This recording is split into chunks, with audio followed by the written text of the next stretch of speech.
Hello everyone, welcome back to our channel.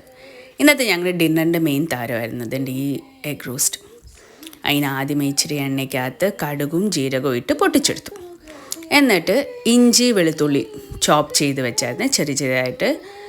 എന്നിട്ടൊരു പച്ചമുളക് കീറി എടുത്തിട്ടുണ്ടായിരുന്നേ, അതും ഇട്ടൊന്ന് വഴട്ടിയെടുത്തു. അതിൻ്റെ പച്ചമണമെല്ലാം പോയി കഴിഞ്ഞപ്പോഴത്തേക്കിന് സ്ലൈസ് ചെയ്ത് സവാളയിട്ട് അതിനെയും വേവിച്ച് വഴട്ടിയെടുത്തു.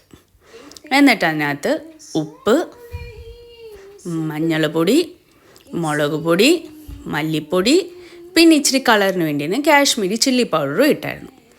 അതെല്ലാം കൂടി ഇട്ടൊന്ന് വരട്ടിയെടുത്ത് അരിഞ്ഞ തക്കാളി ഇട്ട് അടച്ച് വെച്ച് വേവിച്ച് വരട്ടിയെടുത്തു. ഇതിൻ്റെ ഇടയ്ക്ക് പുഴുങ്ങിയ മുട്ടേനെ ഹാഫാക്കിയിട്ട് ആ ചീഞ്ചട്ടിക്കകത്ത് തന്നെ ഇട്ട് ഒന്ന് ഫ്രൈ ചെയ്തെടുത്തു. എന്നിട്ട് ഈ മസാലയും ലാസ്റ്റിൽ ഇച്ചിരി